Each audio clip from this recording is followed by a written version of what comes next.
Hi beautiful people, today we're going to make some almond butter. It's so simple. All you need, almonds and a food processor and time and patience. That's all you need, and we're going to change almonds to almond butter. Are you ready?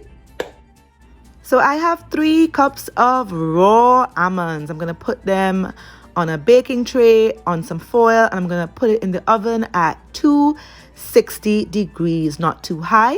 All right, so I left it in the oven for about half an hour, and they're nice and warm to the touch, not too hot.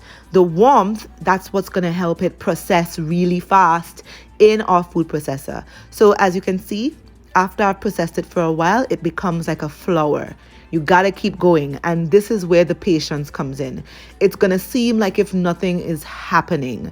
You're gonna be looking at the food processor like, OMG, what is happening here? But you have to be patient.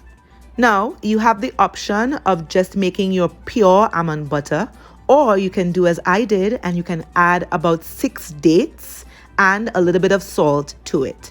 All right, so once it got powdery, I stopped it and I put 6 dates and a little sprinkle of salt in there.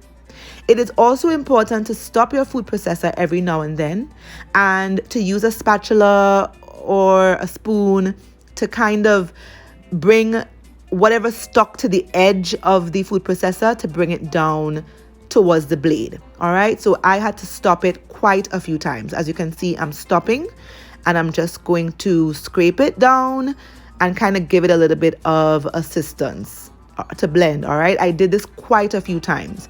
And also stopping kind of helps your food processor to cool down a little bit. You're going to notice that your food processor is going to get warm, so stopping in between, that helps it helps cool your food processor, and also you can bring the nuts down towards the blade. So as you can see, it's getting more and more buttery, and I'm getting more and more excited.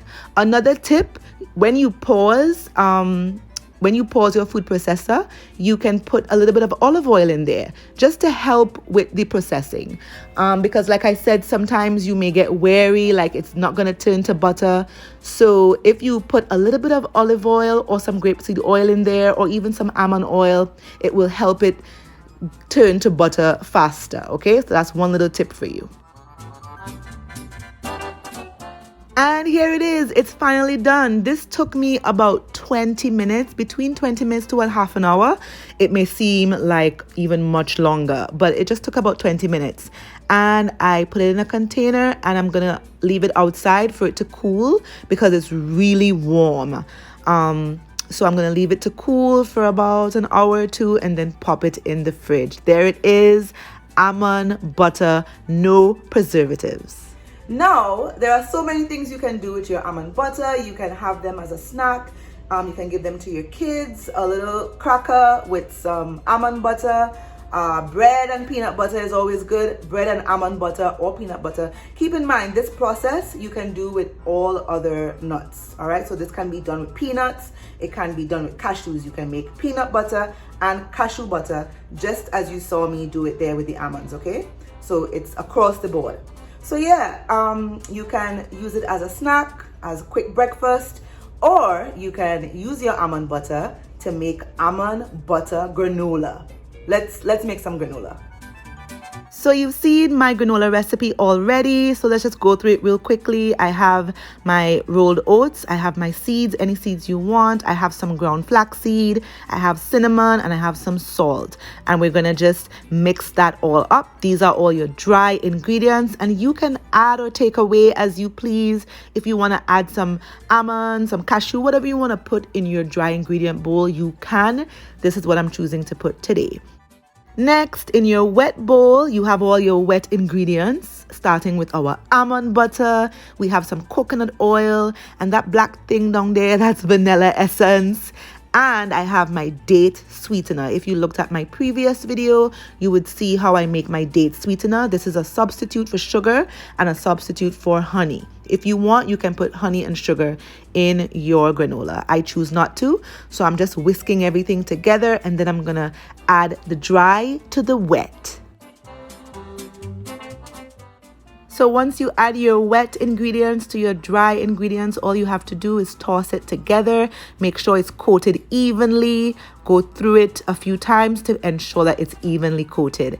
And that's it. You're just going to put this on your baking tray with some foil and put it in the oven. My oven is at 350 and we're going to put this in the oven for about half an hour. And 2 times in between, you're going to take it out and toss it. All right, because just one area will cook if you just leave it in for a half an hour straight. You have to take it out, toss it around, put it back in the oven. All right, so I'm doing that 2 times in between, and that's it. Within 20 to 30 minutes, my granola was done. It was just the right texture for me. You can toast your granola as lightly or as dark as you want it, but this is just perfect for me.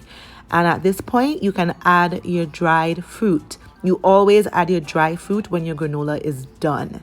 All right, so I'm just adding some cranberries and some dried banana, dried pawpaw.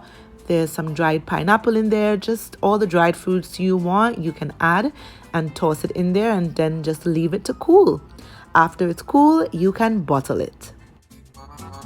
Wasn't that so easy? Just simple ingredients, no extra additives, no preservatives, and your almond butter can last in the fridge for a month. Your granola can last for 2 weeks. What more do you want? What more do you need? All right, so I hope that you make this recipe with me. It's so simple, and the more we make things for ourselves, the better life is. Trust me. Bye, beautiful people.